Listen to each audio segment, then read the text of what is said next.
à tous, j'espère que vous allez bien et que vous êtes en forme pour ce nouveau webinaire de l'EduLab TV. Aujourd'hui, je vous retrouve avec Sébastien Place qui va vous présenter l'application de Office 365 Stream ainsi que Forms. Je m'appelle Laurent Di Pasquale, je suis formateur à l'EduLab et je serai votre animateur aujourd'hui. Alors, là maintenant, on va tout de suite se lancer dans cette petite présentation sur Stream et Forms. Alors, j'avais dit ici que ce webinaire réservait quelques surprises. On va déjà commencer par la première. C'est le pouvoir, pas de la force, mais de notre super intervenant. Parce que comme vous avez pu déjà le voir, si jamais vous avez été présent aux autres webinaires, Sébastien a de très belles figurines de Star Wars, c'est un fan. Et la première surprise qu'on lui réserve, c'est avant même de lui laisser la parole pour sa présentation, la team EduLab lui a réservé une petite surprise pour sa présentation, et ça tu ne le savais pas Sébastien, c'est à découvrir là maintenant tout de suite en live.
C'est excellent. Alors, dis-moi un petit peu, est-ce que cette présentation, Sébastien, était exacte? Est-ce que tu as des choses à rajouter? Non, c'était parfait, c'était parfait. Franchement, merci beaucoup. Je découvre vraiment en live cette vidéo, mais Laurent, c'est super, franchement génial. On te le renverra, ne t'en fais pas, mais je suis content que ça te plaise. Alors, on va directement attaquer dans le vif du sujet si tu n'as rien à rajouter à ce niveau-là. Maintenant qu'on a vu tes super pouvoirs, voilà. On va directement commencer par cette première application. Alors, question très simple, mais qui va nous permettre de se lancer. Stream, quelle fonctionnalité et quelle utilisation est-ce que l'on peut en faire au niveau pédagogique, Sébastien? Dis-moi. Donc, au niveau fonctionnalité, Stream, c'est une plateforme de dépôt de vidéos en ligne. Donc, le principe, c'est que les professeurs vont pouvoir y déposer des contenus vidéo pour peu qu'ils disposent des fichiers nécessaires, les déposer sur la plateforme Stream, et à partir de là, définir qui, au niveau de la plateforme Office, va pouvoir regarder ces vidéos. Par exemple, les élèves de leur classe, l'ensemble de leurs élèves ou l'ensemble de l'école, y compris les collègues. Donc la propriété particulière de Stream, c'est que contrairement à des plateformes de vidéo grand public qui existent déjà en très grand nombre, on va même pas les citer, tout le monde en connaît, c'est que Stream va encapsuler ces vidéos dans un espace numérique sécurisé qui est la plateforme Office 365. Et donc, à aucun moment, ces vidéos ne seront accessibles par le monde extérieur. Il n'y aura que les gens de la plateforme Office de l'école qui auront un accès, dans sa définition la plus large, jusqu'à une seule personne spécifique dans sa version la plus resserrée au niveau de la sécurité. Ok, merci. Alors, c'est déjà ici de bons points qui sont importants soulignés pour cette application. Est-ce que par hasard, tu aurais une petite démonstration pour nos participants à faire sur cette application? Bien entendu, bien entendu. Donc, génial. On va lancer le partage d'écran et on est parti. Donc, voilà ici mon bureau. Je vais juste switcher de fenêtre et on va partir dans mon navigateur afin de se connecter sur la plateforme Office 365. Bouton Stream et on est parti. Donc, au niveau de l'interface, cette fois-ci, vous la voyez, a priori, on est bon. Vous avez différents boutons. Ces différents boutons sont assez simples. Vous avez une page d'accueil qui est celle-ci, avec, vous voyez, un petit résumé des dernières vidéos que j'y ai enregistrées ou déposées. Vous avez ici des petits explicatifs qui sont déjà prévus, qu'on peut masquer, qui présentent dans 4 courtes vidéos comment utiliser la plateforme Stream. Et ici, vous avez un petit résumé de mes dernières activités en tant que professeur sur la plateforme, qu'est-ce que j'ai déposé comme vidéo, qu'est-ce que j'ai créer comme chaîne de vidéos pour les partager à mes élèves. Donc, c'est une forme de synthèse. Dans son usage, Stream, c'est vraiment extrêmement simple. En fait, sur les 5 boutons ici au-dessus, on peut déjà enlever le bouton d'accueil parce qu'il nous ramène simplement en première page. On peut annuler la barre de recherche, puisque on sait tous à quoi sert une barre de recherche, on n'a pas besoin de passer du temps là-dessus. Et donc, on a 3 boutons, un bouton de découverte, un bouton Mon contenu et un bouton de création. Et donc, à l'aide de ces 3 boutons, je vais pouvoir, en tant que visiteur de la plateforme de mon école, aller trouver des vidéos ou des chaînes de vidéos ou des personnes qui publient des vidéos sur la plateforme pour voir les contenus qu'ils ont mis à disposition et qui me sont accessibles. Dans mon contenu, je vais simplement retrouver les vidéos que j'ai publiées, les groupes de personnes que j'ai définis pour regarder mes vidéos, ou bien les chaînes de vidéos, donc les groupes de plusieurs vidéos que je veux mettre à disposition afin de les rassembler autour d'un thème, d'une thématique spécifique ou d'un point commun. Je vais également pouvoir retrouver des enregistrements de mes conférences Teams, donc ça c'est truc très spécifique, mais quand vous utilisez Teams, si vous avez suivi ma conférence là-dessus, vous pouvez enregistrer en fait les conférences et les cours en ligne que vous y donnez, et les vidéos de ces enregistrements, eh bien, elles sont automatiquement ici reprises sur Stream. Et alors après, vous avez des petites choses, vous pouvez suivre, vous abonner en fait à des chaînes Stream de votre plateforme, vous pouvez épingler des vidéos pour les regarder plus tard, c'est ce qu'on appelle une watchlist, et vous avez enfin une corbeille qui va reprendre les vidéos que vous avez publiées et que vous avez choisi de supprimer. Vous voyez, très très simple à l'usage. Et le bouton de création, qui est le point central de Stream, qui va me permettre d'aller y déposer des vidéos. Et là, je vais vous faire une démonstration en live, c'est encore le plus simple. Je vais aller chercher sur mon ordinateur une vidéo à déposer sur la plateforme. Donc ici, j'ai été prendre un fichier vidéo. Pour vous donner une info, ce fichier vidéo, il faisait à la base 200-250 mégas. Et vous voyez que là, il est déjà en train de se charger sur Stream. On est déjà à 57% le temps que je vous le dise. Et à mon avis, quand j'aurai fini ma phrase, on aura atteint les 100%. Donc là, la vidéo, elle est déjà chargée. Et maintenant, il me reste simplement à choisir les différentes options de diffusion de cette vidéo. Donc, je vais pouvoir définir ici le titre de cette vidéo. Par défaut, c'est le titre du fichier qui est récupéré. Moi, je vais par exemple dire démo conférence lecteur immersif. Je vais pouvoir mettre éventuellement une description à ma vidéo. Je vais pouvoir également dire à Stream dans quelle langue est-ce que, selon moi, les personnes s'expriment dans la vidéo. On verra un petit peu après que ça va avoir son importance. Et pendant que je vous parlais, regardez, Stream a analysé déjà en grande partie la vidéo et a proposé ici différentes images de la vidéo pour en faire une vignette qui va servir à la représenter.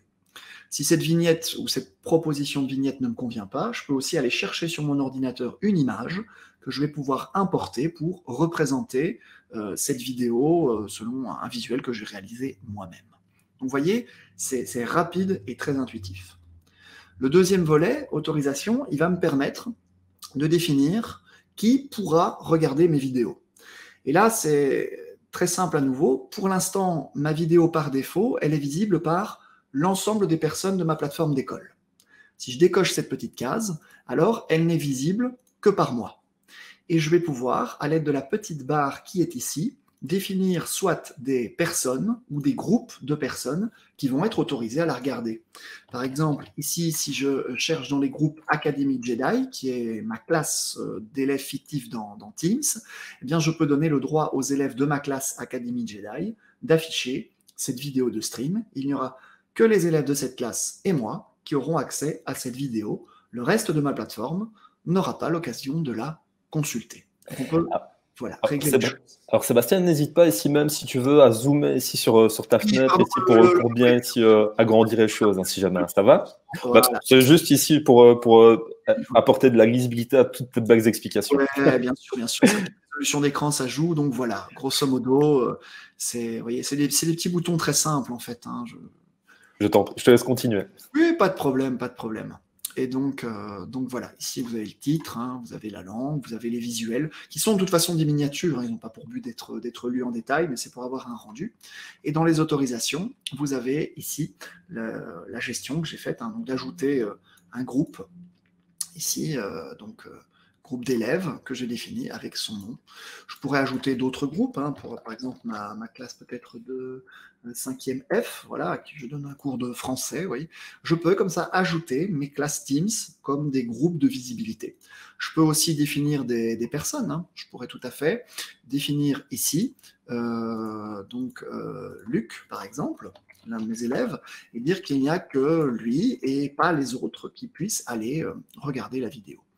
C'est voilà, très facile, très rapide à mettre en place. Le dernier volet ici en dessous, c'est le volet des options. Et donc, ce volet d'options, il va me permettre de définir les derniers réglages de ma vidéo. Est-ce que je veux, par exemple, que les gens puissent, comme sur YouTube, laisser des commentaires en dessous de la vidéo, que je vais pouvoir modérer? Et là, une option qui est vraiment géniale, qui s'appelle la transcription automatique. Si on remonte un petit peu, je vous avais dit dans les détails que Stream demande dans quelle langue on parle dans cette vidéo. Parce qu'à partir de cette information, Stream va être capable de générer automatiquement un fichier de sous-titres dans la langue native de la vidéo. Donc par exemple, si j'ai défini le français, eh bien, il y a une retranscription en français du texte qui va être générée automatiquement par Stream à destination, par exemple, de mes élèves ou de mes collègues malentendants. Ils pourront donc consulter cette vidéo avec un sous-titre automatique. Et alors, je peux évidemment récupérer ce sous-titre, en faire des traductions dans d'autres langues, que je peux charger ici, à l'aide de ce petit bouton, afin de proposer des sous-titrages de ma vidéo dans de multiples langues. Alors, le bouton publier qui est ici en dessous, à partir du moment où j'aurai appuyé dessus, eh bien, ma vidéo est accessible aux personnes telles que je les ai définies dans les paramètres que je viens de vous montrer. C'est aussi simple que ça. Et donc, pour voir le rendu, je vais aller dans mes vidéos, et là, je vais pouvoir constater démo, conférence lecteur immersif, publié le 17 avril 2020, 0 vues, 0 likes, 0 commentaires pour l'instant. Vous avez ici une icône qui permet de voir est-ce que la vidéo est visible à l'ensemble de ma plateforme ou de manière restreinte ou rien qu'à moi. Vous avez 3 logos. Hein. Le vert, c'est tout le monde. Le jaune, ça veut dire que vous avez restreint. Et le rouge, ça veut dire que c'est vraiment que vous qui avez le droit de voir. À partir de là, quand on clique sur la vidéo, eh bien, on a ici la possibilité donc, de la visionner. Donc là, on va pouvoir constater voilà, la piste de vidéo qui se lance, ma petite conférence qui défile. Et là, donc, les personnes qui voudront consulter cette vidéo disposeront de cette fenêtre de lecture qu'on peut ouvrir, bien entendu, en plein écran, avec des petites options, hein, notamment le réglage de la qualité, la vitesse de lecture de la vidéo. Et également, ici en dessous, dans les paramètres, est-ce qu'on souhaite afficher ou pas la transcription qui est en cours de génération par Stream. Donc pour l'instant, on voit que la transcription n'est pas encore prête, Stream est en train de la générer, et donc on va considérer que dans quelques minutes, approximativement, elle devrait être disponible. Alors, Sébastien, il y a une petite question que je me posais, comme ça en live, à propos de cette traduction. Est-ce qu'on a une limite de temps, par exemple, ici? Est-ce que la traduction peut se générer pour des très gros fichiers, par exemple, ou est-ce que c'est limité? Alors, il n'y a pas de limite. Dans la durée, on peut partir sur des vidéos qui sont de la durée d'un grand film, de 2h30 ou de 3h. Simplement, plus la vidéo est longue, plus le temps de génération de la retranscription lors de l'upload va être long. C'est proportionnel. Mais donc, on va toujours compter que dans les heures qui suivent l'upload au plus tard, on a déjà une retranscription qui est proposée. C'est aussi simple que ça. Ok, merci pour la réponse. T'en prie, on est là aussi pour apprendre. Et donc ici, on peut voir en dessous de la vidéo que les gens pourront l'ajouter à leur watchlist, mettre des likes. On a un compteur de visionnage comme sur les autres plateformes de vidéo. Et ici, le fameux petit mur avec les commentaires que je vais pouvoir modérer ou réguler. Et donc, c'est vraiment la puissance de Stream, c'est de se dire, finalement, grâce à ça, n'importe quel prof de mon école a la possibilité de venir nourrir une médiathèque géante. Puisque si on transpose ça à l'ensemble des vidéos qui sont disponibles sur une plateforme, si chaque prof dans une école y consacre un tout petit peu de temps et se dit « ouais, j'ai des chouettes vidéos, j'ai des chouettes enregistrements, des documentaires, des vidéos de cours », eh bien, on peut se créer de manière collective dans une école avec une plateforme Office 365, une médiathèque absolument colossale. Et évidemment, j'encourage un maximum à laisser vos vidéos accessibles à l'ensemble des membres de votre plateforme afin de mutualiser vos ressources et de vous permettre donc d'augmenter l'accès à ces médias pédagogiques. Parce que je pense qu'une bonne vidéo pédagogique, elle peut toujours être intéressante pour tout le monde, quel que soit l'âge et quel que soit le cours. Alors, Oui. Sébastien, je vois ici qu'on a quand même pas mal de questions là, ici sur ce premier outil qui suscite, tu vois, de belles réactions. Alors, la première qui nous vient de Caroline, Oui. c'est: est-ce que les élèves peuvent télécharger la vidéo que tu déposes sur Stream? Absolument pas. Ok, ça a le mérite d'être clair, net et précis. Merci. Alors ensuite, est-ce que l'on peut partager la vidéo sur Stream, de Stream, pardon, à quelqu'un qui ne fait pas partie de notre organisation? Absolument pas. Ok, donc ça veut dire que ce sera uniquement les personnes qui font partie alors de Stream qui pourront et qui auront la chance d'avoir ces vidéos. C'est bien ça? Tout à fait. Je peux illustrer un petit peu. Ici, je vais par exemple récupérer le lien de partage de cette vidéo et je vais ouvrir un onglet anonyme sur mon navigateur et je vais essayer de naviguer jusqu'à cette vidéo. Et voilà, le lien de la vidéo se heurte à une barrière qui est la connexion, donc Microsoft Office 365. Il faut que la personne rentre une adresse faisant partie de la plateforme pour pouvoir voir la vidéo, ou si on est allé plus loin, une des adresses, un des comptes qui ont été autorisés à regarder cette vidéo. Ok. Voilà. Ouais. Donc, c'est vraiment quelque chose ici de bien sécurisé, qui fonctionne vraiment en circuit clos, mais pas de partage vers l'extérieur, comme on pourrait par exemple le faire avec des pages SWE ou des questionnaires comme on le verra par la suite. Les outils en fait complémentaires. Pour ceux tout à fait qui avaient suivi notre conférence de la semaine dernière sur Sway, eh bien, là on avait vu qu'on pouvait aussi déposer de la vidéo sur une page Sway, mais là la page Sway pouvait naviguer vers d'autres horizons sans problème. Ici, Stream se veut une complémentarité à ça, parce que comme on en discutait toi et moi il n'y a pas si longtemps, des plateformes de vidéo grand public où n'importe qui peut mettre des vidéos, il en existe des centaines, et donc finalement Stream ne serait qu'une de plus. Donc là, ce qui fait vraiment la différence, c'est justement ce qu'on y met va être préservé du monde extérieur. C'est là tout l'avantage. Ouais.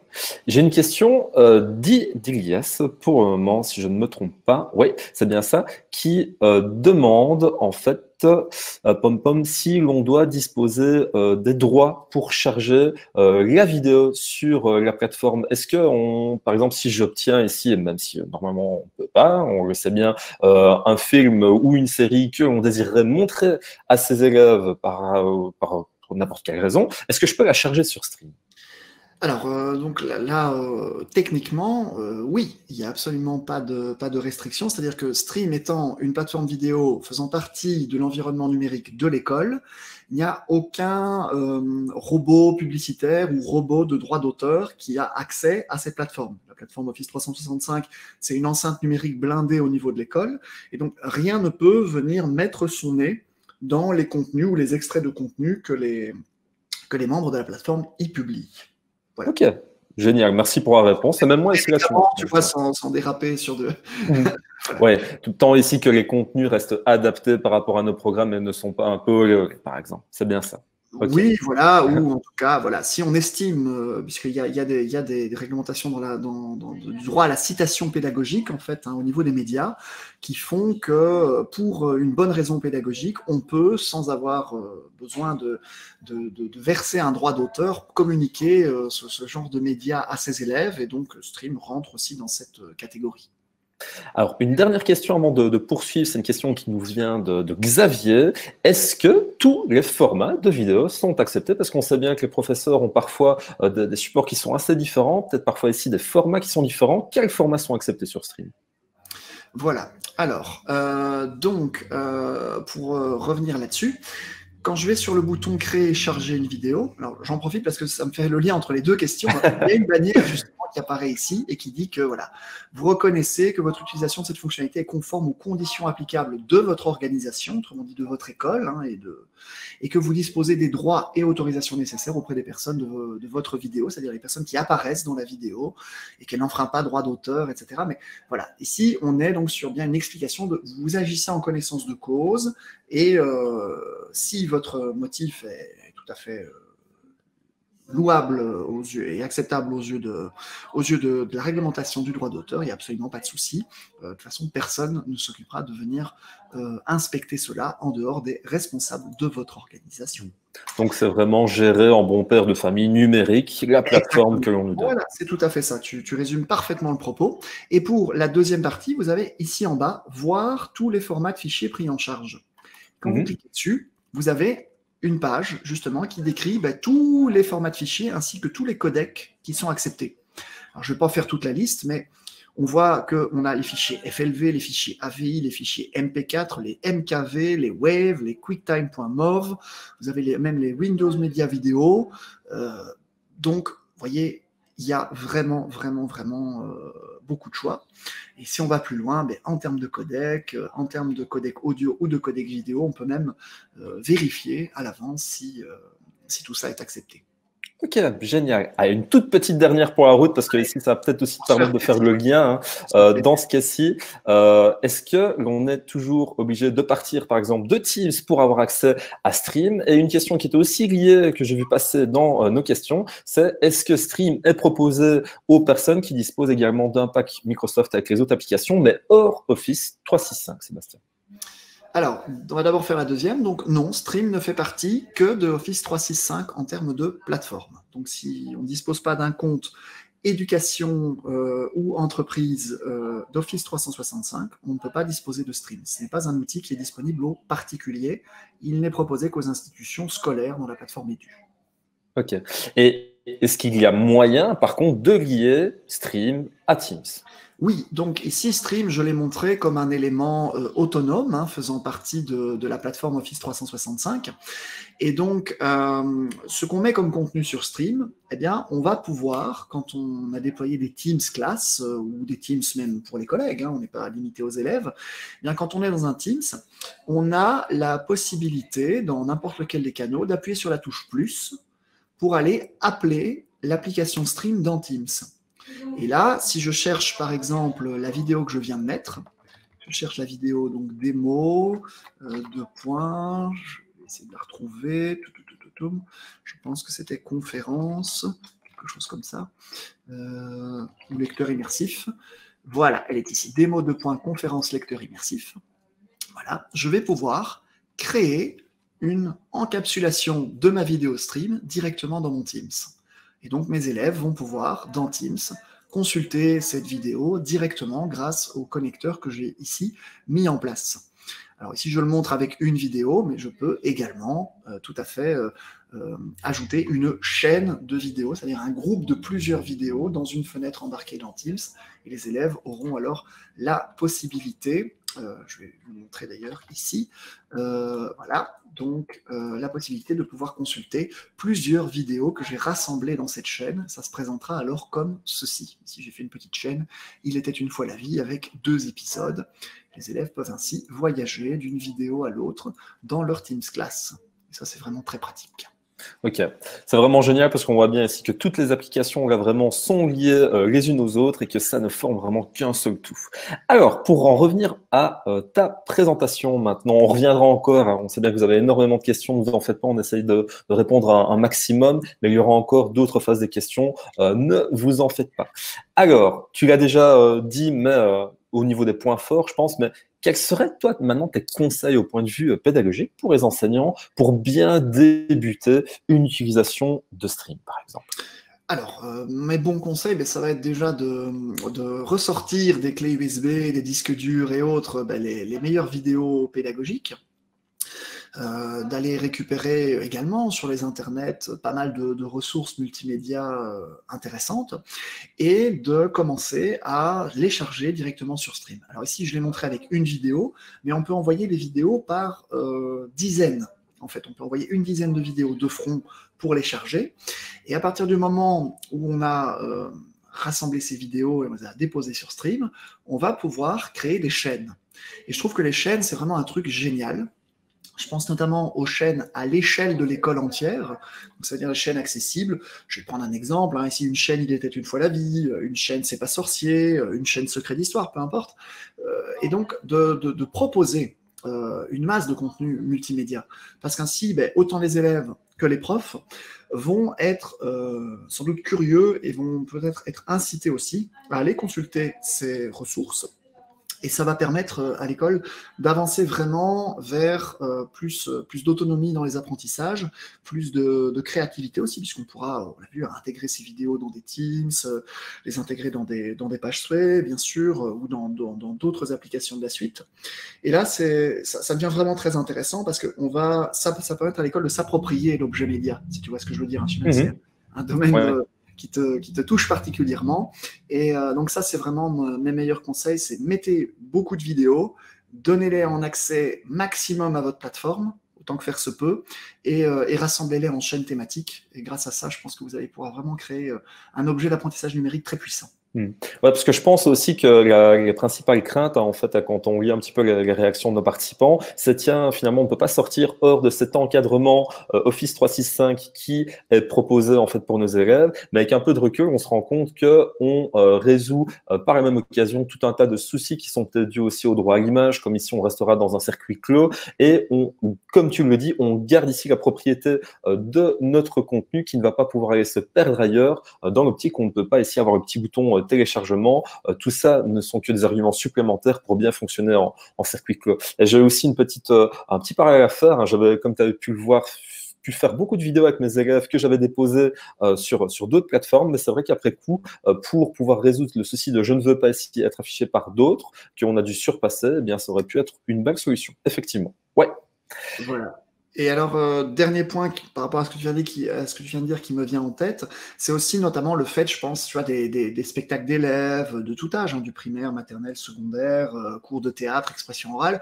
On va peut-être filmer les élèves, etc. On peut, grâce à Stream, justement, déposer des fichiers, restreindre précisément qui aura droit de visibilité ou pas sur ces vidéos, en allant quasiment personne par personne ou par groupe.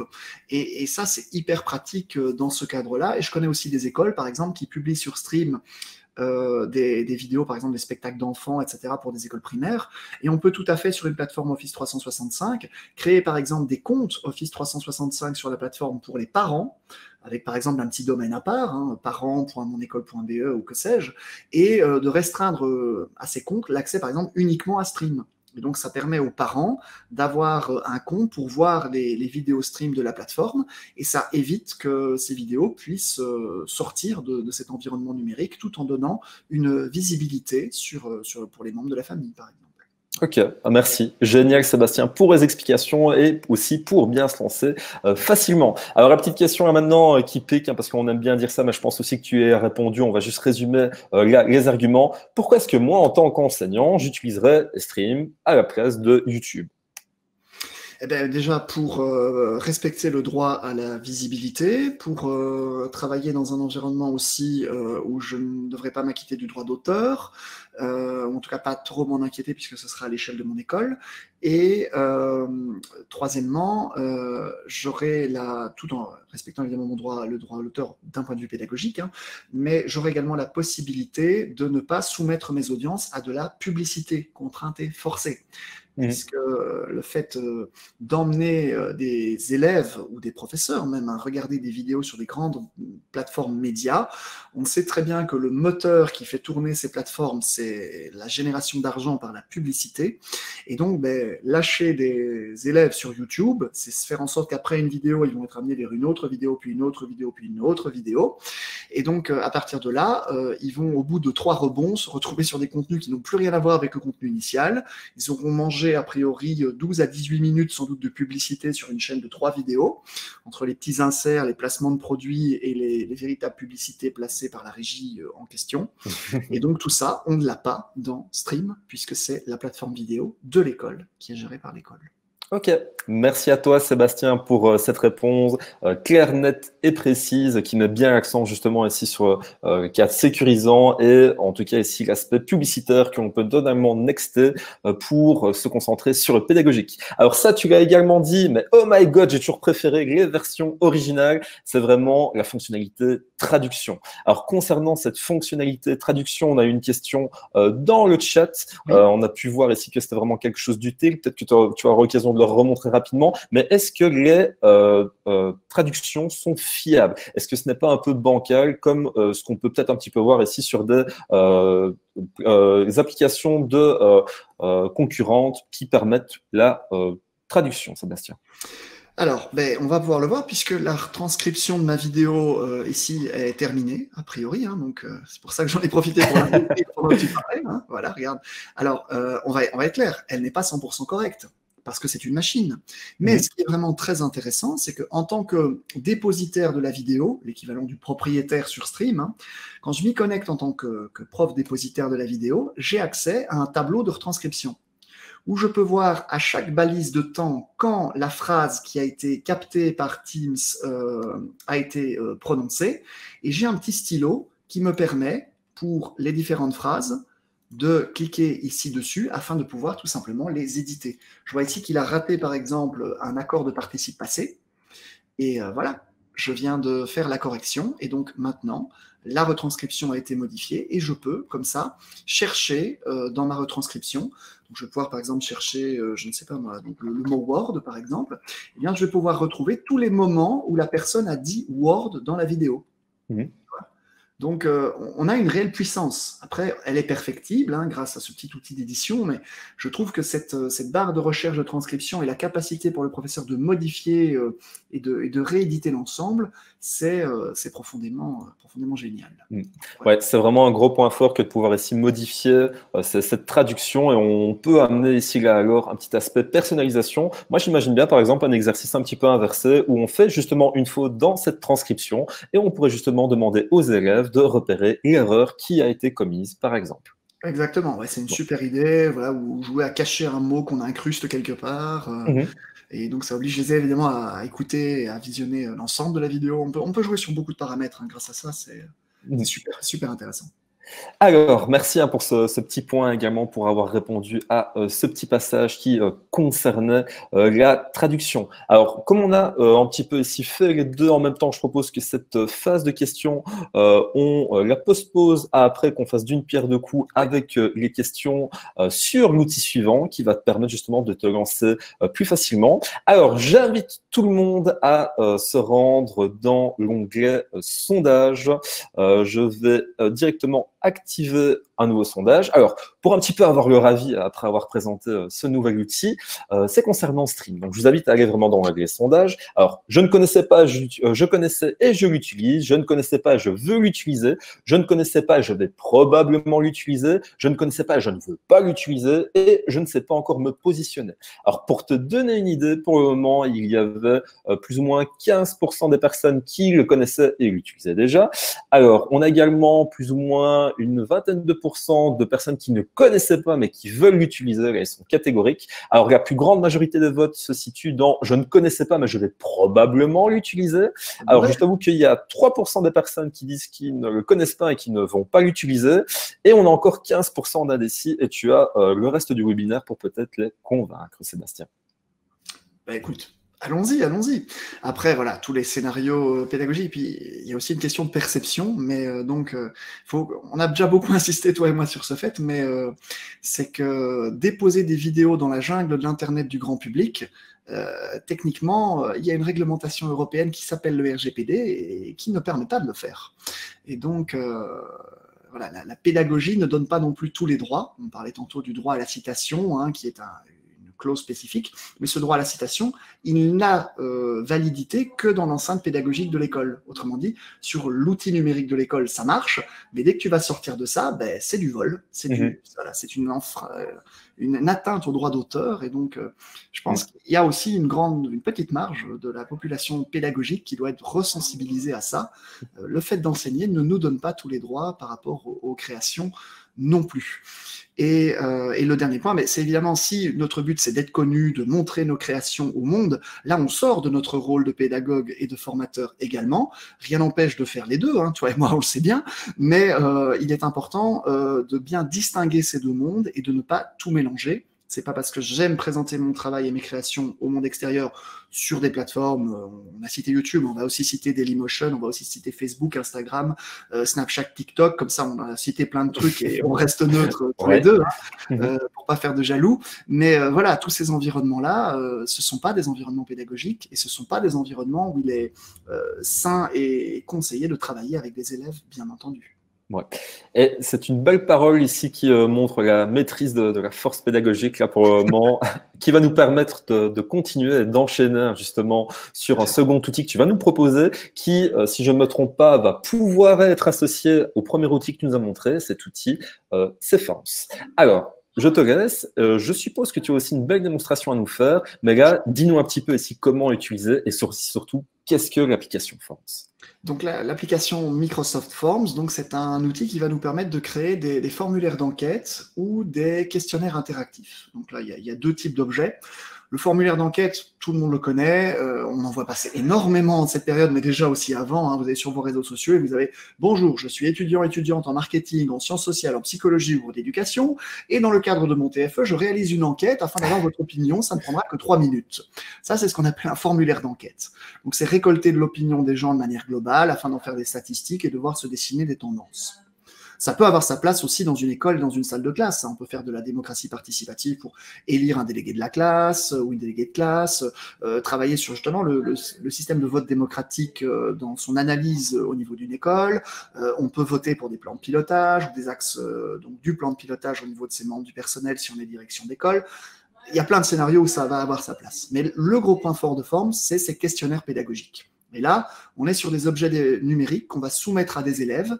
Et à partir de là, eh bien, on va pouvoir récolter des réponses avec des questions. Les réponses sont attendues, avec des points, avec une correction automatique et pas mal de choses que je vais montrer dans quelques instants. Ok. Là, le principe. Je t'en prie, ici justement, je vais te laisser te lancer dans cette belle présentation et partage d'écran. Je me retire momentanément pour te laisser toute la place et je n'hésite pas à revenir pour les questions que Deviens un fantôme de force, mon cher Obi-Wan. C'est bien ça. Donc là, je vais apparaître en fait en transparent et en bleu. D'ailleurs, je ne sais pas si vous avez vu, j'ai un beau t-shirt qui souligne bien parce que même les personnages de Star Wars peuvent retourner à l'école. Bonne présentation et bonne démo à toi, Sébastien. Magnifique. Et donc, voilà, ici, je vais alors provisoirement quitter l'environnement de Stream et je vais ici revenir sur ma page d'accueil d'Office 365 pour pouvoir ici cliquer sur le logo de Forms. Donc, Microsoft Forms va ici se charger en mode page d'accueil. Et vous voyez, sur cette page, je vais retrouver l'ensemble de tous les questionnaires, je commence à en avoir beaucoup, hein, que j'ai déjà créés. Et donc, c'est un petit peu comme je vous l'expliquais dans mon intro, hein, vous avez deux types d'objets. Vous avez les formulaires et vous avez les questionnaires. Et là, ici, vous avez deux gros boutons qui vont vous permettre de créer des formulaires d'enquête ou des questionnaires pédagogiques. Alors, comme je l'ai dit, moi, je m'intéresse particulièrement à la partie questionnaire pédagogique qui est présente ici. Et donc, on va faire une petite démo de cliquer là-dessus pour voir comment est-ce qu'on peut créer un questionnaire interactif dans Forms et quelles sont les possibilités. L'avantage, c'est que comme dans toutes les applications d'Office 365, tout va s'enregistrer à la frappe. Donc, tout est enregistré à la volée. Il n'y a jamais de bouton enregistré. Donc, ici, je vais pouvoir donner un titre à mon questionnaire. Je vais appeler ça Démo EduLab. Donc, ici, vous voyez, j'ai tapé un titre. Et directement ici au-dessus, vous voyez que ça s'enregistre automatiquement. Ça, c'est vraiment un gros point fort. Alors, quand vous faites un titre pour un questionnaire, vous pouvez personnaliser un peu ce titre en y associant une illustration, une décoration de titre. Donc, par exemple, ici, on va rester dans le thème, hein, on va aller chercher du Star Wars, par exemple, ici.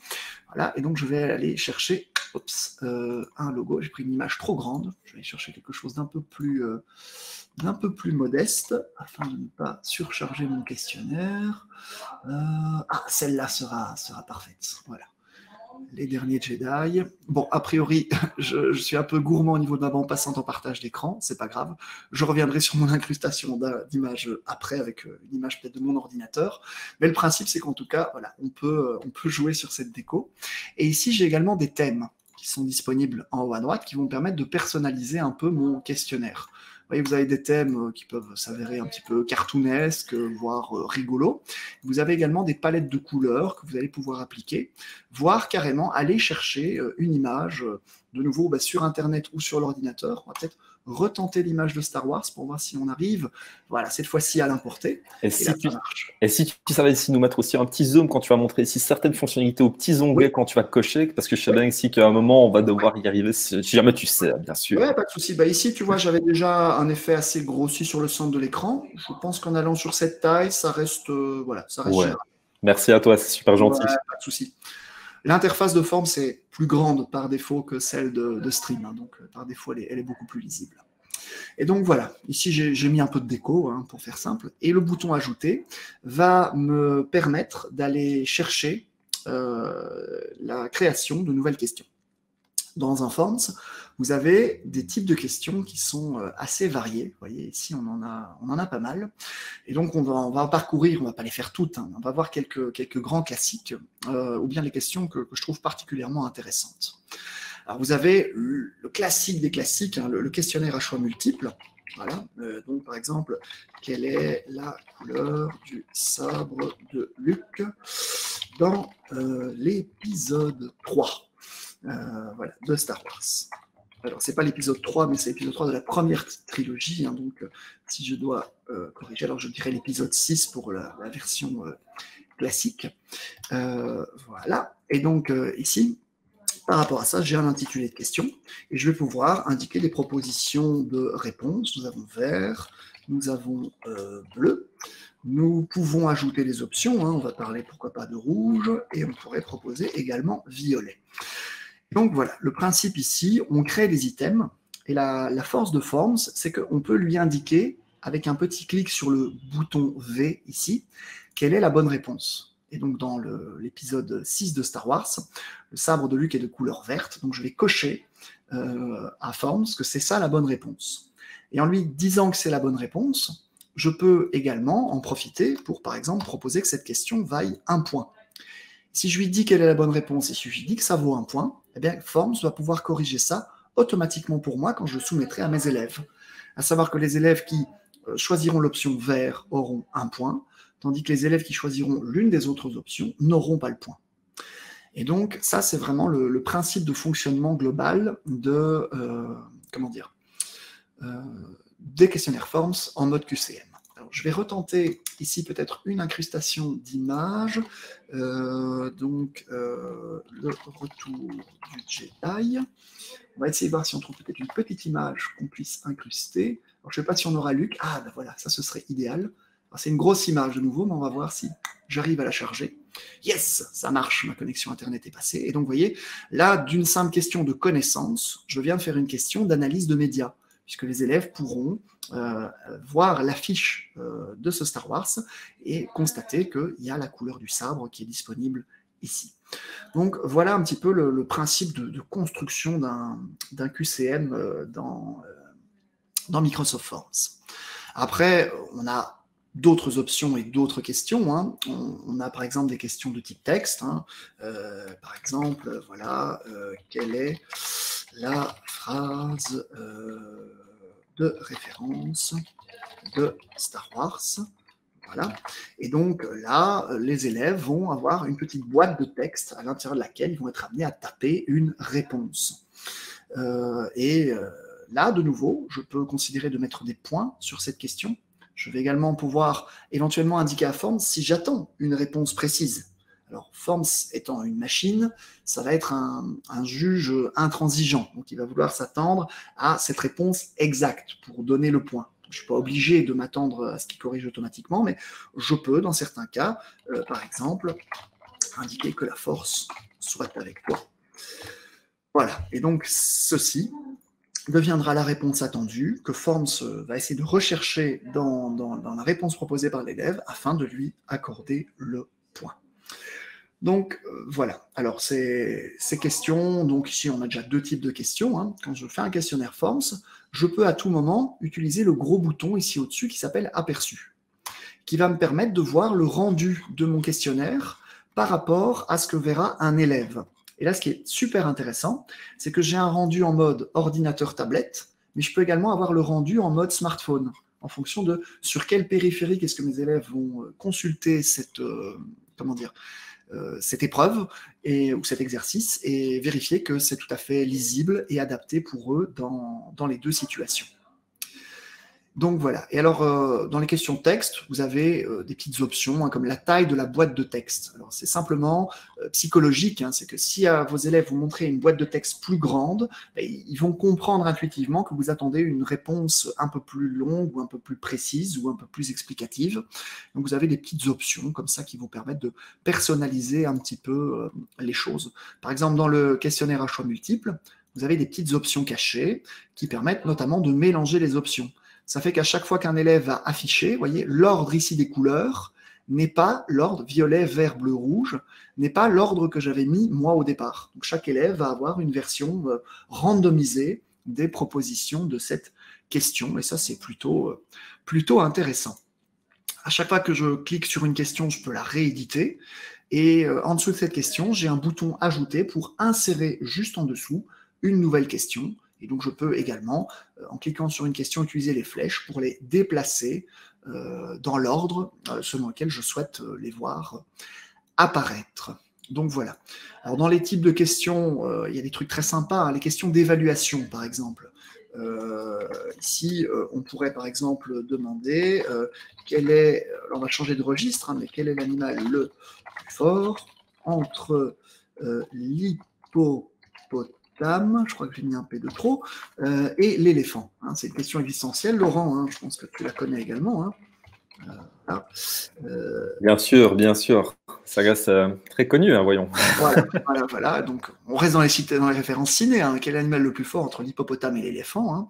Et donc, ici, bon, ma question était un peu hors sujet, mais je pourrais, par exemple, insérer un sous-titre demandant, voilà, indique la pertinence de cette information. Voilà. Là, je vais carrément la tourner à l'affirmative, en fait. Hein. Donc, je veux dire que l'éléphant est plus fort que l'hippopotame, car il concentre sa force dans sa trompe. Voilà. Alors que, je ne sais pas si tu savais qu'il y avait une véritable étude scientifique, Laurent, par rapport à ça. Et en fait, ils ont prouvé que c'est l'hippopotame qui est le plus fort des deux, en réalité. Ouais, franchement, c'est ça que j'aime bien en fait avec les webinaires de ReduLab TV. Je ne sais pas si ce que les participants en pensent, mais c'est qu'on apprend beaucoup de choses au point de vue numérique, au point de vue humain, mais également sur le fonctionnement en fait de notre planète de manière générale. Et c'est génial. Merci à toi. Voilà. Et donc ici, voilà, on va demander à l'élève d'indiquer la pertinence de cette information, par exemple sur une échelle, hein, de 1 à 2 allant jusqu'à 1 à 10. Alors l'échelle peut être chiffrée ou peut être avec des symboles d'étoiles, mais c'est hyper intéressant ce genre de questions, notamment pour former à l'esprit critique, tu vois, l'utiliser aussi comme question d'auto-évaluation, par exemple, selon toi, quel est ton degré de réussite à la question précédente. Tu vois, on peut jouer sur beaucoup de choses avec ces questions de jauge, donc moi je les apprécie énormément. Et dans les petites questions cachées, il y a encore des trucs très sympas que j'aime beaucoup, notamment les questions de classement. Donc là, par exemple, classe ces éléments par ordre chronologique. Voilà. Et donc ici, je vais pouvoir proposer une liste de choses dans un ordre que je définis à Forms. Et cet ordre que je vais donner là, Forms va le prendre comme une référence, c'est-à-dire ce sera la bonne réponse, mais il va proposer aux élèves un mix, une randomisation de tout ça, et les élèves vont devoir remettre ces éléments selon un ordre. Et donc ici, on pourrait, par exemple, je sais pas, on va faire un peu d'histoire, hein, découverte du feu, puis ensuite on va avoir l'invention de la roue, puis on va avoir la chute de Rome, et puis on va rajouter encore la crise du PQ durant le Covid. Voilà. Comme ça, on a quand même, tu vois, les 4 plus grands événements de l'histoire de l'humanité, qui sont repris ici par ordre chronologique. Et quand on va aller dans Aperçu, on va pouvoir voir que voilà, les élèves vont les recevoir dans un ordre aléatoire. Ici, par exemple, voilà, on voit que Rome a été placé en dernière position, la roue a été placée avant le feu, et ainsi de suite. Et donc, les élèves peuvent directement glisser, déplacer pour reconstruire dans le bon ordre cette série et et soumettre ensuite leurs réponses. Merci pour ce bel exemple d'utilisation pédagogique, Seb. Alors, je t'avoue ici que ça foisonne de questions pour moi. Un peu dans l'oreillette, là, que ça bip dans tous les sens. Donc, ouais, allons-y pour une phase de questions. J'ai essayé de t'envoyer un message subliminal par la force, en fait. Ça marche. Alors, je vais vite ici, juste 2 secondes, anticiper. Hop, voilà, à cette slide-ci. Alors, une première question qui nous vient de Martial. Donc, Martial demande s'il est possible d'exporter ces questions pour les envoyer par mail aux élèves, par exemple. Alors, oui. Donc, ici, on peut exporter son questionnaire, en fait, en l'imprimant en format PDF. Ok. Et est-ce qu'on peut également, tant qu'on y est, envoyer ce lien à quelqu'un qui n'est pas de notre organisation? Ça, je pense que tu l'as dit aussi, mais est-ce que tu veux bien juste peut-être le repréciser? Écoute, je vais carrément appuyer sur le bouton partage, en fait, qui sera une bonne illustration. Puisque ça, je ne l'avais pas encore dévoilé. J'en avais parlé, mais je ne l'avais pas montré. Donc, le questionnaire qu'on a construit, on va pouvoir le diffuser de 2 manières, globalement, dans Forms. Soit à des gens de mon institution, qui auront besoin d'un compte Office 365 pour pouvoir y répondre, soit des gens qui n'ont pas besoin de faire partie de la plateforme pour pouvoir y répondre. Et là, je vais pouvoir obtenir un lien à copier-coller, mais également, je peux obtenir directement un QR code à télécharger, à copier-coller dans un document, à imprimer. Et donc, pour chaque questionnaire que je fais, j'ai un QR code qui est généré automatiquement et que je peux récupérer pour la diffusion de mon questionnaire. Et alors, pour faire le lien avec notre conférence de la semaine passée, Laurent, on peut récupérer aussi du code embarqué pour incruster ce Forms, par exemple, dans une page souhait. Tu vois. Pour qui s'affiche directement dans la page. Ouais. Alors, j'ai une question également qui nous vient de Jonathan. Alors, Jonathan, en fait, demande s'il y a moyen, en fait, de proposer une sorte de dicteur d'enregistrement audio et d'en automatiser la correction via Forms. Attends, j'essaie d'analyser l'ensemble de la question parce qu'on est quand même dans un scénario très spécifique. Donc, il veut faire un enregistrement audio et que l'enregistrement audio soit corrigé par Forms, c'est ça? Ouais. Et là, dis-moi si je me trompe, mais ça va être compliqué. Déjà, en soi, l'intitulé pose problème parce qu'on parle d'un enregistrement audio, mais on ne dit pas à quoi les élèves vont devoir répondre. Parce que si c'est un QCM, on doit, comme je l'ai montré, indiquer la réponse attendue à Forms. Forms n'est jamais capable de prédire une bonne réponse. Il s'attend toujours à ce qu'on lui indique. Donc, on peut tout à fait insérer du média dans les questions. Ça, je vais répondre à cette partie-là. Ouais, et à mon avis, c'est peut-être ici en ça aussi que la question a été posée à ce niveau-là, à mon avis. Alors, je vais montrer par exemple avec un QCM. Quand j'appuie sur le bouton photo, je peux aller chercher aussi du multimédia. C'est-à-dire que je peux prendre l'URL d'une vidéo ou d'un audio de stream ou de YouTube et le coller ici. Et là, on peut faire notre test. Ici, si je prends par exemple le lien de ma vidéo de stream de tout à l'heure, je vais pouvoir le coller ici et ajouter, voilà, ma vidéo comme support de la question. Et donc, à partir de là, je vais pouvoir en dessous poser des questions par rapport à ce qui est expliqué dans cette vidéo, par exemple, mais je devrais dire à Forms quelle est la réponse attendue pour qu'il puisse corriger pour moi. Voilà. Ouais. Ok. Alors, j'ai une chouette question aussi parce qu'on part à chaque fois de bien lier toutes les applications les unes avec les autres. Est-ce que, et je pense ici que la réponse est oui, mais tu vas montrer comment faire, on peut lier un questionnaire Forms à Teams également? Oui, bien entendu. Alors, ici, le bouton de partage, il a vraiment pour but dans Forms de vous donner 2 grandes pistes de distribution, qui sont le lien cliquable et le QR code. Mais évidemment, moi, je pense que le mieux, c'est toujours de distribuer à ses élèves, quand il s'agit d'eux comme cible, de passer par le Teams Class. Donc, quand je suis ici dans le Teams de ma classe, via le bouton Devoir, je vais pouvoir distribuer le questionnaire à tous mes élèves de la classe d'un seul coup, avec le bouton Créer et le bouton Questionnaire. Et donc, à partir de là, je vais avoir accès à tous mes questionnaires Forms, et je vais pouvoir prendre notre démo EduLab, appuyer sur Suivant, et là, je vais pouvoir personnaliser éventuellement le titre, rajouter une petite consigne, voir une ressource complémentaire au questionnaire, ce facultatif, et comment dire, et à partir de là, je pense que j'ai mal cliqué en fait. Voilà, il a mal intégré l'élément.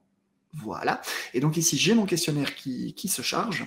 Et à partir de là, donc, une fois que la barre de chargement ici sera complète, je vais pouvoir définir ma classe ou mes classes, parce que je peux en distribuer dans plusieurs d'un coup, hein. Voir si dans la classe, je veux tous les élèves ou certains élèves, jusqu'à quel jour, quelle heure est-ce qu'ils peuvent répondre à la minute près, hein, à ce questionnaire. Je peux d'ailleurs mettre aussi une heure de départ et une heure avec la minute près finale pour limiter dans le temps l'accès au questionnaire. J'appuie sur affecter et paf, il y a une distribution ici de démo et du lab qui est en train de se faire, et dans quelques secondes, tous les élèves de ma classe, voilà, c'est fait, viennent de recevoir le petit pop-up dans Teams, et ils peuvent commencer à y répondre, et ils ont jusqu'à ce soir 23h59 pour répondre à notre super questionnaire, Laurent, et ensuite je pourrai le corriger. Donc c'est interconnecté.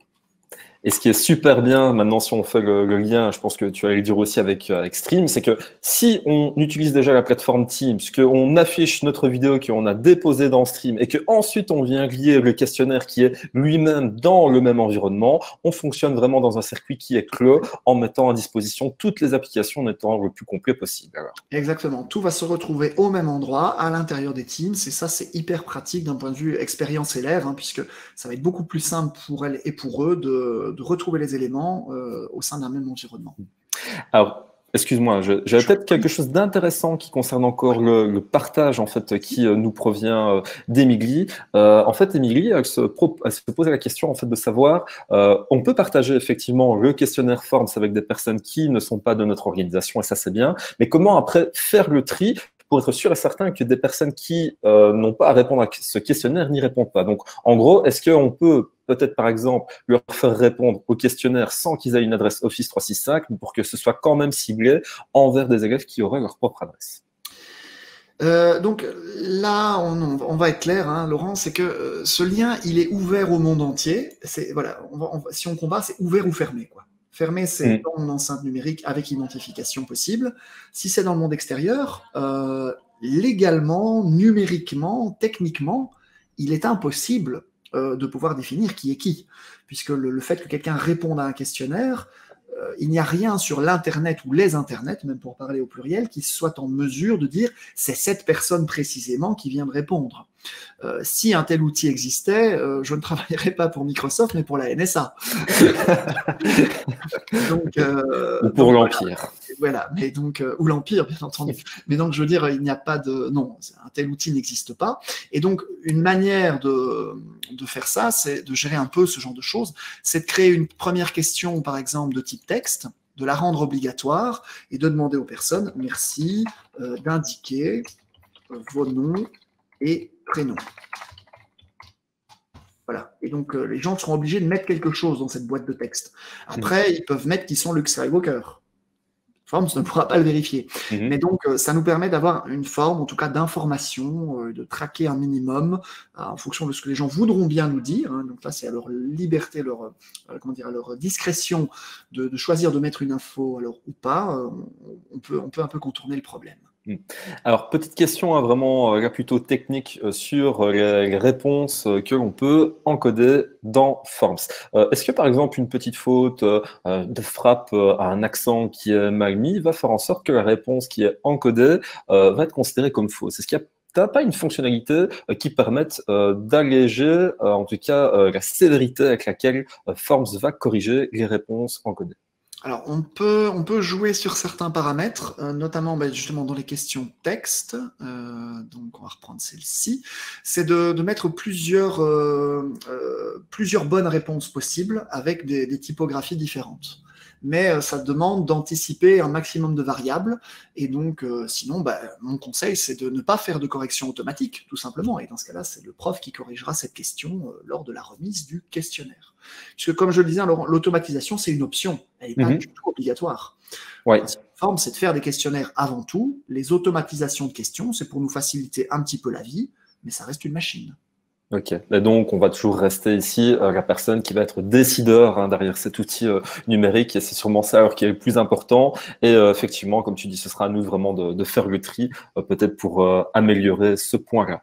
Alors, pour pouvoir peut-être là maintenant un tout petit peu aussi passer à la suite, hein, on essaiera encore de répondre un maximum aux questions par rapport à notre temps qui est disponible. Merci vraiment pour toutes vos réactions en tout cas.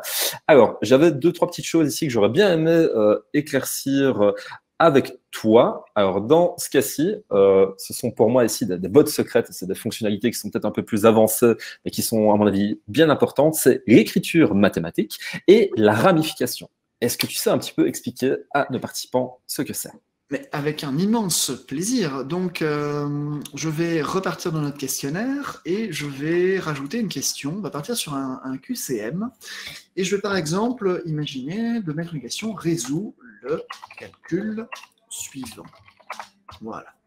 On va faire simple, hein. Et donc là, je vais aller en bas à droite dans les petites options et je vais choisir formule mathématique. Là, j'ai une petite barre qui apparaît qui s'appelle entrer une équation. Et là, eh bien, on pourrait, par exemple, partir sur 4x² plus 5x plus 2 est égal à 134. Voilà, hein, bon, c'est l'après-midi, il fait beau, on n'est pas trop au maths, bon, mais tu avais compris comme moi qu'évidemment, x est racine de 2137 moins 5 sur 8, ou x égale moins racine de 2137 moins 5 sur 8. Tu l'as fait de tête comme moi. En me levant le matin, en plus, avec un soleil. Voilà, les gens de notre audience le savaient aussi. Mais pour celles et ceux qui ne sont pas aussi doués que notre super auditoire du jour, eh bien, on voit que Forms est capable de trouver la bonne réponse et également de proposer 3 mauvaises réponses plausibles à ce calcul qu'on peut ajouter ici directement en ayant la bonne réponse de cocher. Et donc ça, c'est évidemment hyper intéressant puisque Forms au niveau du calcul, il est très très très très fort. On peut gérer même des systèmes avec 2 équations et ce genre de choses. Et ce qui est encore plus fou, c'est que comme j'ai fait une question de calcul ici, tu vois, Laurent, si j'appuie sur ajouter, en dessous, idée de question, tu vois, et paf, il me propose 3 autres calculs, tu vois, en x² plus x, d'un niveau de difficulté grosso modo équivalent à ce calcul-ci, que je vais pouvoir sélectionner ou tous ajouter à la suite de mon questionnaire. Donc là, sous vos yeux, en moins de 3 secondes, je viens de faire 4 questions en QCM de x² plus x en équation. Voilà, voilà. Et là, on est dans de la 100% automatisation. Et ça fait plaisir. Ok. Surtout pour les personnes comme moi qui ont de grandes difficultés en maths, hein. Je t'avoue que moi, c'est pas ma tasse de thé, mais je pense que vraiment les collègues qui ciblent ça, ça pourrait les intéresser. Alors, je sais bien que c'est pas un moment des questions, mais je pense que tu pourras répondre à ça directement en direct. Est-ce qu'il propose aussi des dérivés et intégrales? Alors ça, c'est super pointu. Est-ce que tu sais répondre à la question? Alors, hop, attends, je regarde, on a des racines, des logarithmes népériens. Non, a priori pas encore, mais comme tous les outils de la plateforme, il est évolutif, et donc ça arrivera très certainement. Maintenant, pour rebondir et donner quand même une réponse en partie positive, j'encourage la personne qui a posé la question à venir suivre l'une de mes conférences consacrées à OneNote, qui gère parfaitement le calcul encore plus fort que Forms et gère les limites, les dérivés et les intégrales finger in the nose. Ok, génial. Alors, concernant la ramification, est-ce que tu sais un petit peu expliquer déjà de ce que c'est et comment est-ce que ça fonctionne? Écoute, ça tombe très bien parce que comme on a ici une petite série de QCM qui ont été générés à partir du calcul, on va s'en servir comme exemple. Alors, je vais prendre par exemple, ici on va démarrer notre ramification avec la question 7. Alors la question 7, si je la sélectionne et que je vais cliquer en bas à droite dans les options cachées, je vois ajouter un embranchement. Et là, j'ai une table qui vient d'apparaître ici et qui me dit, voilà, pour la question 7, si l'élève répond cette réponse-là, où est-ce que tu veux l'envoyer dans le questionnaire? Et si l'élève répond ceci, où est-ce que tu veux l'envoyer comme autre possibilité? Et on peut comme ça choisir en fonction de ce que l'élève va répondre dans le questionnaire, où est-ce qu'on veut l'envoyer. Et donc, le principe de l'embranchement ramification, ça va permettre de faire des parcours qui vont s'adapter aux choix de réponse qui sont faits dans ces exercices par les élèves. On a donc ici un super outil de différenciation pédagogique. Couplé aux capacités d'autocorrection qu'on a vues ensemble depuis tout à l'heure, eh bien, on peut créer de véritables parcours d'apprentissage dans Forms qui sont progressifs. Puisque là, il faudrait quasiment que que j'en fasse un dessin, mais je conseille toujours, en fait, quand vous faites des embranchements, de faire un plan. Hein. Mais ici, de manière simple, voilà, si je dis par exemple qu'à ma question 1, en fonction, voilà, première réponse, je veux que ça envoie à la 2. Si l'élève choisit le deuxième item, je veux qu'on envoie à la question 3, tu vois, puis à la question 4. En fonction de ça, sur la question 2, je vais pouvoir partir sur voilà, une orientation vers les questions 5, 6 ou 7. Et en fonction de ça, ben, si on répond bien à la 7, alors on repart vers la 3, qui elle-même peut renvoyer vers la 8 ou la 9, tu vois. Et donc, on va pouvoir ici jouer sur des boucles, des parcours qui vont pouvoir ramener à certains endroits. C'est hyper pédagogiquement, c'est hyper puissant. Je conseille simplement d'avoir une bonne visualisation de son parcours d'abord, et ensuite de se mettre à le construire à l'intérieur de Forms. Et donc, la référence que je donne toujours, si c'est pas tout à fait clair pour tout le monde, parce que ce que j'explique ici n'est pas du tout, l'embranchement n'est pas du tout lié aux mathématiques, hein, c'est lié à tous les domaines, mais je vais faire une référence au livre dont vous êtes le héros. Je ne sais pas si les gens ici dans l'Assemblée ont connu ça. C'est Jackson et Livingstone qui sont donc les pères, donc Ken Livingstone qui est ici, qui sont les parents de ce système de livres-jeux que j'ai abondamment consommé durant mon enfance et mon adolescence. Et donc c'est un principe de livre, pour ceux qui ne connaîtraient pas, où on ne lit pas les chapitres dans l'ordre logique, mais on démarre au chapitre 1, et à la fin du chapitre, vous avez des choix d'action, et en fonction de ce que vous choisissez de faire en tant que héros du livre, vous devez vous rendre à tel ou tel chapitre. Et donc, on peut se servir de Forms pour créer des questionnaires dont vous êtes le héros, par exemple, avec les élèves, des récits à embranchements multiples, de la scénarisation, et toutes sortes de choses exactement dans le même genre. Merci, c'est génial. Et j'étais aussi un grand fan des livres dont vous êtes le héros, hein. C'est vrai que ça peut être quelque chose de chouette à construire, pourquoi pas, avec ses élèves. Ça peut faire office en renversant l'outil d'utilisation pédagogique, hein, où ce sont les élèves qui créent alors le questionnaire Forms. En tout cas, moi, je le vois bien de cette manière-là. Voilà. Ouais. Et alors, tu vois, ici, j'ai été récupérer justement le plan scénaristique d'un des livres dont vous êtes le héros, Le sorcier de la montagne de feu, que tu as certainement connu. Et donc, tu vois... Ici, il y a voilà, tout le système d'embranchement tel que le narrateur, l'écrivain, avait construit son histoire avec les multiples possibilités qui relient les chapitres. Donc, c'est un bel exemple, tu vois, de cartographie d'un parcours avec des embranchements et des boucles. Et sauf que là, ici, les embranchements seraient faits de remédiation pédagogique par rapport aux difficultés que l'élève pourrait rencontrer. Ouais, génial. Alors, merci pour ces explications concernant la ramification et concernant, en tout cas ici, ces écritures mathématiques. On aura l'occasion de répondre aux questions qui sont à ce sujet-là en fin de webinaire. Ne vous tracassez pas. Alors, bah justement, on y arrive là maintenant. Donc, j'ai une première question qui concerne l'utilisation de Forms avec Stream. Cette question est revenue plusieurs fois.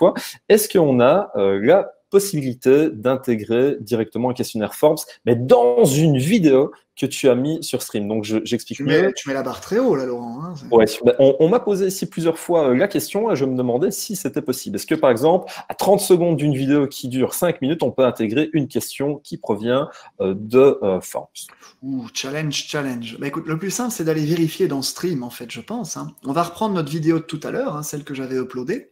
Et donc, quand je vais dans mon contenu vidéo, que je retrouve ma vidéo conférence démo ici, hein, je vois qu'en tant que dépositaire de la vidéo, tout à l'heure, j'avais montré l'onglet transcription. Tu te rappelles, hein, on avait montré qu'on pouvait adapter le sous-titre, faire des recherches dedans, etc. Et j'avais volontairement, à ce moment-là, esquivé le bouton interactivité que tu vois ici. Oui. Et lorsque je clique sur interactivité, il y a un bouton super qui s'appelle ajouter un formulaire. Alors, tu me parlais de donc 30 secondes. Voilà, on va se mettre à la 30e seconde. On va appuyer sur plus. Et là, je vois qu'à la 30e seconde, je peux coller l'URL d'un Forms. On vient d'en faire un. Donc, ma foi, allons récupérer l'URL du Forms et collons-la ici. On va donner un nom, on va dire par exemple, voilà, c'est le questionnaire 1 de ma vidéo.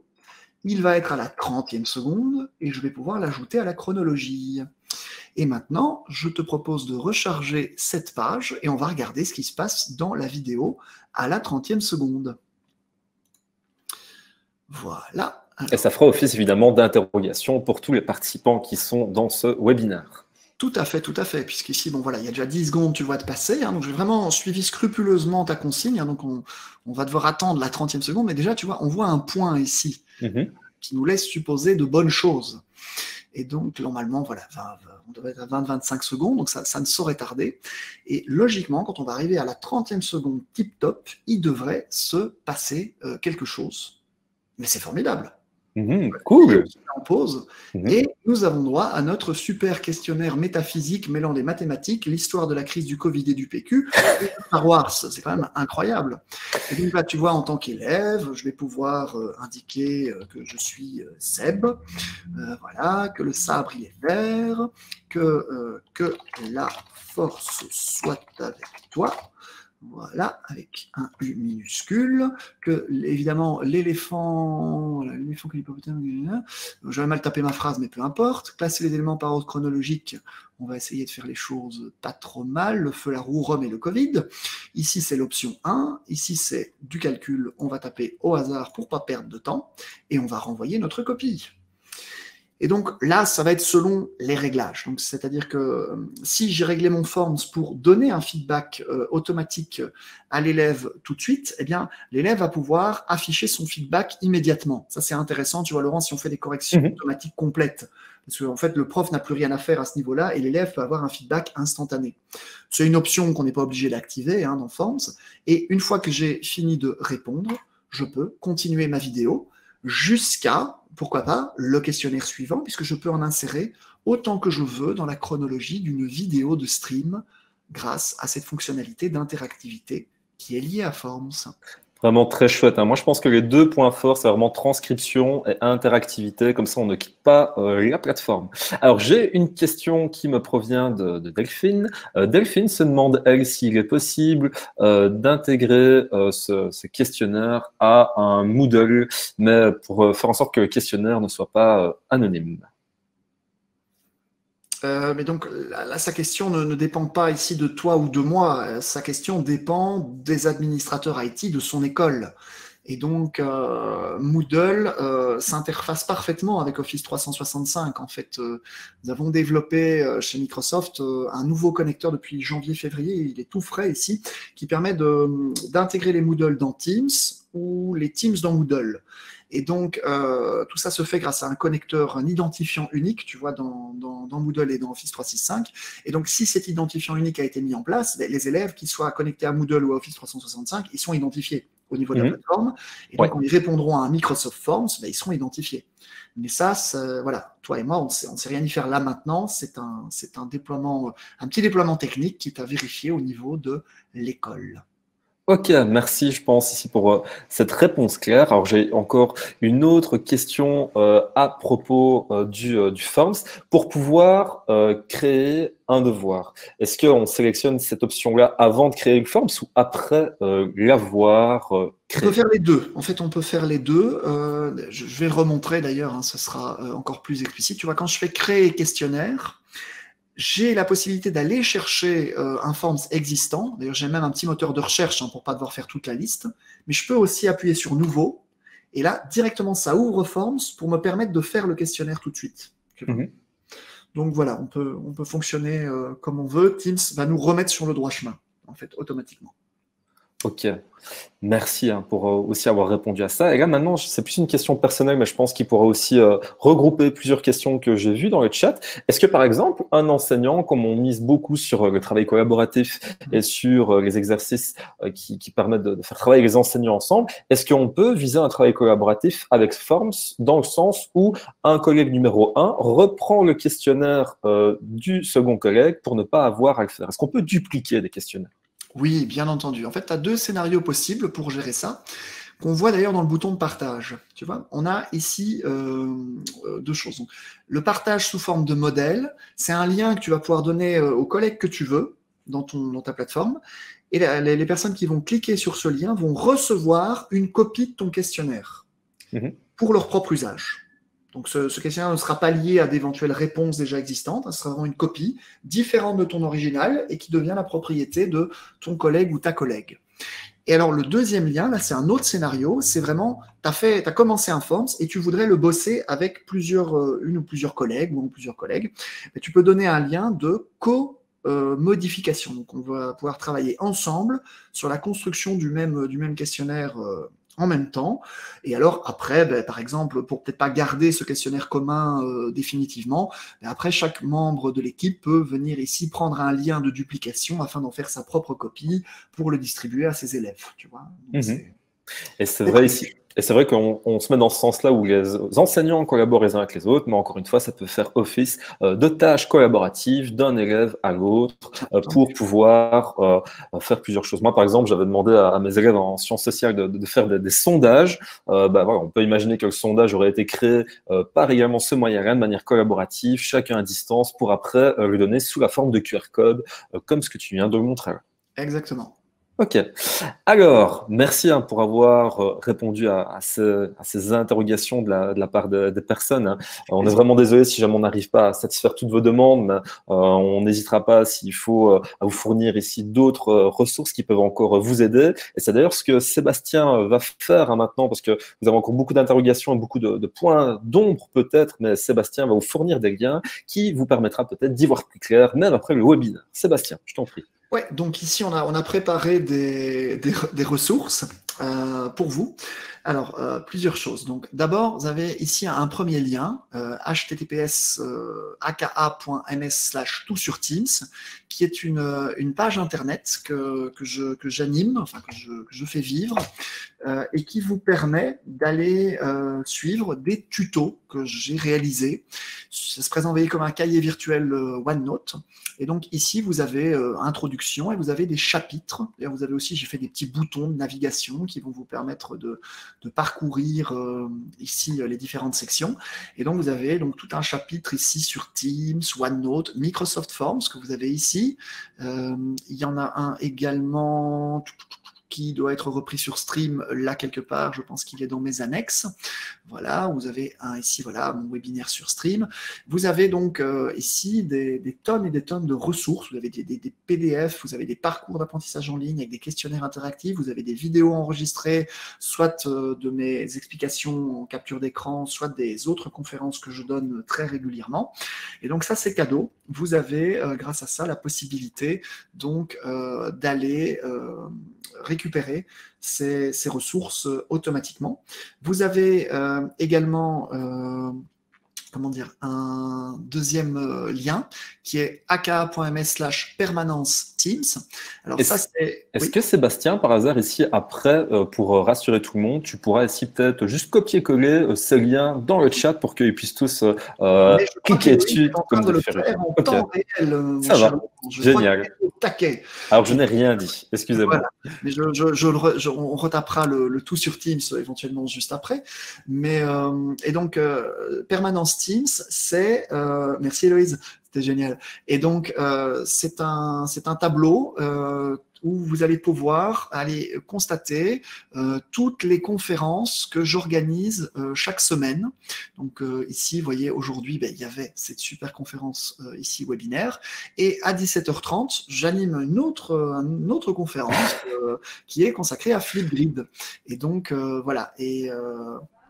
Et donc, chaque semaine, je remets à jour cette page avec tout un menu de la semaine, avec en général, il y a 2 ou 3 conférences par jour sur des thèmes variés, et vous pouvez venir gratuitement pour suivre mes explications. Et petite nouveauté, la semaine prochaine, je vais recevoir des guests, Laurent, dans mes conférences. Ah oui. J'ai marre de les faire tout seul, c'est très, voilà, c'est moins amusant de travailler tout seul, donc je vais recevoir des invités pour les co-animer avec moi, mais je pense que... tu étais déjà au courant. Quelque chose me dit ici que tu vas recevoir la visite d'un apprenti Jedi qui va parler de tous ces nouveaux outils d'ailleurs, Sébastien. Et ce ne sera pas le seul. Et donc voilà, à partir de la semaine prochaine, je fais évoluer mon cycle de conférences avec des guests. Voilà, hein, bon, tu sais, il y a aussi un drôle de bonhomme là qui fait des trucs dans un atelier. Il y a une prof qui fait du Minecraft. Il y a des gens vraiment trop bizarres, mais ils ont tous comme point commun d'avoir traîné un jour ou l'autre à l'EduLab, je ne sais pas. Et Et il y a également un lien Flipgrid que les participants peuvent consulter pour te déposer une vidéo pour te remercier. C'est bien ça? Voilà, c'est ça. Donc ici, il y a le lien du Flipgrid qui est repris ici, ou alors ils peuvent, avec leur smartphone, scanner ce QR code qui est là à l'écran sur ton slide depuis tout à l'heure. Et avant ça, ils peuvent nous laisser, à toi et moi, parce que je partage évidemment ces vidéos aussi avec les DuLab, nous laisser un feedback audio ou vidéo, parce que c'est un peu plus sympa que de l'écrit, pour dire s'ils ont aimé notre conférence, s'ils se sont bien amusés, s'ils ont appris des choses, s'ils veulent peut-être nous poser des questions, revenir, enfin qu'on revienne vers eux après, vers certaines, par rapport à certains points.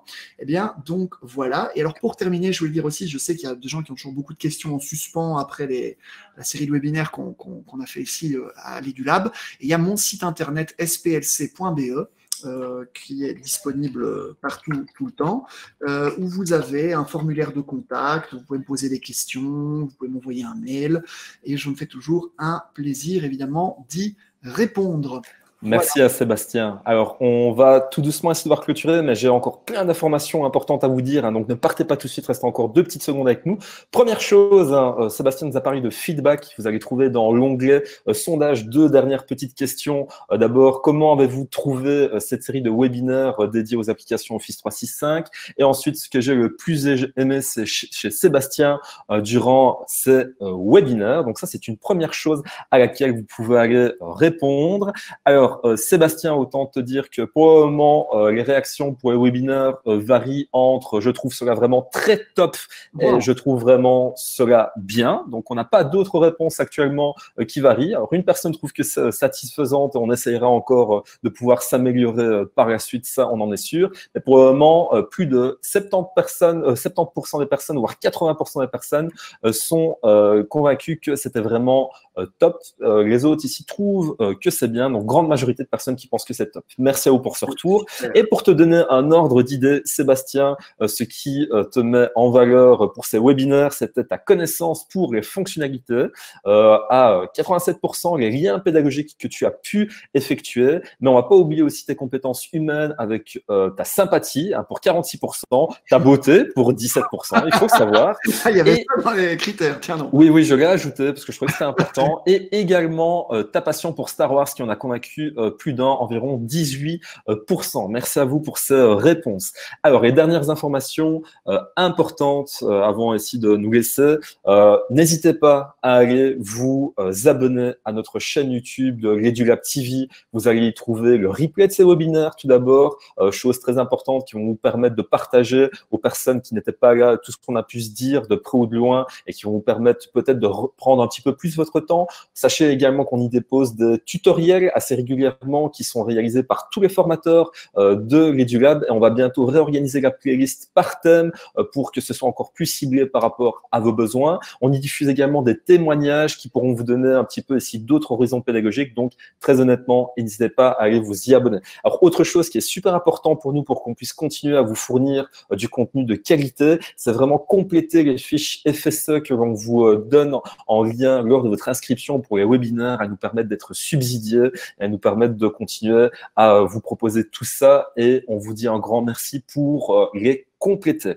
Alors, dans les dates des prochains webinaires, qu'est-ce qui nous attend? Sébastien, je crois qu'on va encore te retrouver à moitié. Tu vas partager la scène avec les amis de G Suite. Donc, ce sera le mardi 21 à 14h. Alors, on se réjouit déjà de pouvoir voir la perspective entre les deux outils. Ça va vraiment être très intéressant. Vendredi, on aura également Manuela Guisset qui sera en compagnie de moi-même en tant qu'animateur et qui nous présentera Geniali. Donc, Manuela qui est également une de nos formatrices à l'EduLab. Et on vous réservait ici une très grande surprise, et ça, je sais bien que ça tenait à cœur notre responsable EduLab, Jonathan, et qui nous regarde, qui est également là dans le chat. Mais on va également lancer une série de webinaires grand format qui sont un tout petit peu différents dans le sens où on n'enlève rien à la qualité de l'intervention de toi-même, Sébastien, ou bien des autres intervenants. Là, on va souligner un petit peu plus la portée internationale et la portée, en tout cas, importante de ces webinaires. Et on vous invite vraiment à y venir nombreux. Et le premier de cette belle série, ce sera François Tadei qui va venir nous expliquer son concept de planète apprenante. Voilà, on vous envoie également le lien d'inscription. Le lien d'inscription est également disponible sur notre site, sur notre page Facebook de l'EduLab. Donc, n'hésitez pas à aller vous inscrire nombreux. Maximum 1000 participants. Donc, c'est-à-dire que les places sont comptées, chers amis. Voilà. Alors, Sébastien, est-ce que tu as encore un mot à rajouter avant qu'on clôture ce webinaire? Merci à toute notre audience, parce qu'on a eu un paquet de monde encore une fois, et surtout de la série en fait, global, donc c'était vraiment sympa. Mardi, ça risque d'être un rendez-vous très chouette aussi avec Guilain. Je pense que c'est Jonathan qui sera avec nous aussi. Oui, c'est ça, ouais. Et donc voilà, et puis on pourra se retrouver. Donc je voulais juste appuyer sur la visite virtuelle de François Tadei pour sa conférence, parce que François, c'est quelqu'un que je connais personnellement, parce que je l'ai déjà rencontré 2 fois, notamment dans des événements éducatifs Microsoft qu'on avait organisés à Paris l'année dernière. C'est un conférencier de premier ordre. J'adore son bouquin Apprendre au XXIe siècle, qui est une de mes références sur la pédagogie moderne. Et donc, franchement, je vous encourage évidemment à aller massivement suivre cette super conférence. Génial, c'était de beaux mots de la fin. Sébastien, je te remercie encore une fois, c'était vraiment très chouette d'animer tes 2 webinaires. Je vous dis à tous à bientôt. N'hésitez pas à aller vous abonner à notre page et à regarder les ressources qu'on poste. Prenez soin de vous, restez confinés, prenez soin les uns des autres et on se revoit tous très bientôt. Au revoir. Bye bye. Au revoir.